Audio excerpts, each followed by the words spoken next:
Good morning students. आज मैं आप लोगों को आपका 6 चैप्टर शांति की खोज में पढ़ाने जा रही हूँ। चैप्टर का नाम है आप लोगों का शांति की खोज। इस चैप्टर में महात्मा बुद्ध के जीवन में घटने वाली घटनाओं का सजीव वर्णन किया गया है कि उनके जीवन में कौन कौन सी घटनाएं घटित हुई थी। ठीक है, वो कहाँ गए थे, कहाँ गए थे, कहाँ उन्होंने शिक्षा प्राप्त की, कैसी तपस्या की उन्होंने, उस पर आधारित है ये चैप्टर। तो आज मैं आप लोग को रीडिंग करवाने जा रही हूँ, आप लोग ध्यान से देखेंगे और सुनेंगे। ओके। लगभग 2500 वर्ष पहले कपिलवस्तु नगर में शाक्य वंश के राजा शुद्धोधन राज करते थे। कौन से नगर में? कपिलवस्तु नगर में। कपिलवस्तु भारत और नेपाल की सीमा पर स्थित था। कहाँ स्थित था कपिलवस्तु? भारत और नेपाल की सीमा पर स्थित था। अंडरलाइन करेंगे। राजा शुद्धोधन उदार एवं प्रजा के हितैषी थे। हितैषी का अर्थ होता है हित चाहने वाला, प्रजा के हित चाहते थे, वो अच्छाई चाहते थे। उनकी 2 रानियां थी, बड़ी रानी महामाया और छोटी रानी प्रजावती गौतमी। दोनों बहनें थी तथा एक दूसरे से बहुत प्रेम करती थी। सब कुछ होते हुए भी राजा दुखी थे। राजा की कोई संतान नहीं थी।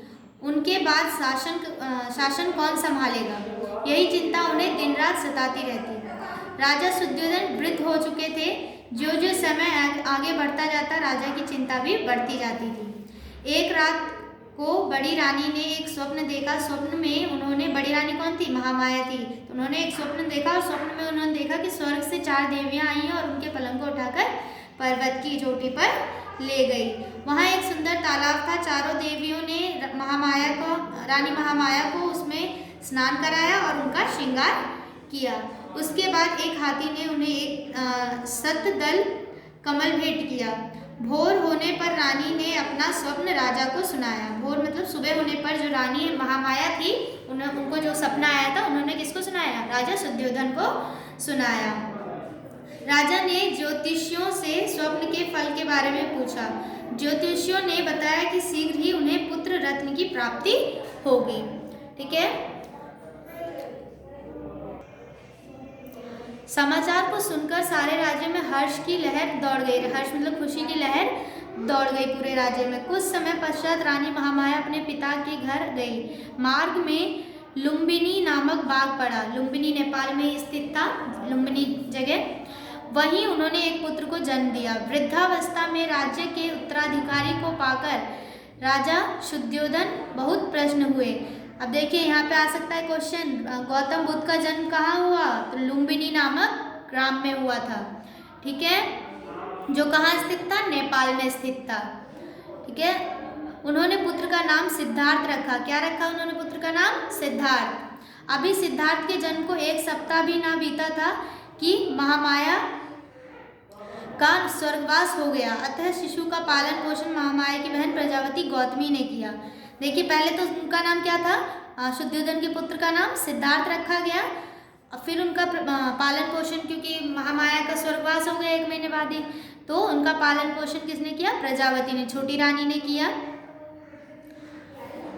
प्रजावती गौतमी था उनका नाम किया। इसी कारण सिद्धार्थ को गौतम भी कहा जाता था। इसलिए सिद्धार्थ का नाम फिर गौतम पड़ गया, गौतम भी कहा जाने लग गया उनको।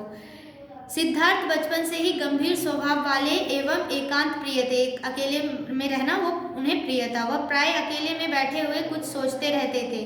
उन्हें राजमहल के वैभव और सुख में कोई भी रुचि नहीं थी। उन्हें कोई मतलब नहीं था राजमहल के वैभव से और सुख से।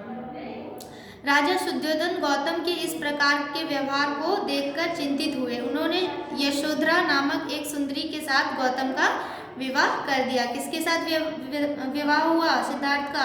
गौतम बुद्ध का यशोधरा नामक सुंदरी से। ठीक है।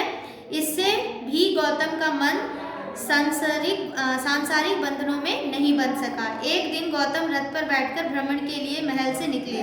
मार्ग में उन्होंने एक मनुष्य को देखा जिसकी कमर झुकी हुई थी। उसके बाल सफेद थे और चेहरे पर झुर्रियां पड़ी हुई थी। वह लाठी के सहारे चल रहा था। राजकुमार गौतम ने अपने सारथी छंदक से पूछा, यह कैसा मनुष्य है? सारथी ने उत्तर दिया, राजकुमार यह वृद्ध है। वृद्धावस्था के कारण इसकी यह दशा हो गई है। एक दिन हमारी भी यही दशा होनी है। ठीक है, आज मैं आप लोगों को इतना रीडिंग करवा रही हूँ। नेक्स्ट डे आप लोगों को मैं नेक्स्ट पैराग्राफ पेज नंबर 49 का लास्ट पैराग्राफ रीडिंग कराऊंगी। इतना आप लोग रीडिंग करेंगे और इस चैप्टर को अच्छे से समझेंगे। Okay, thank you.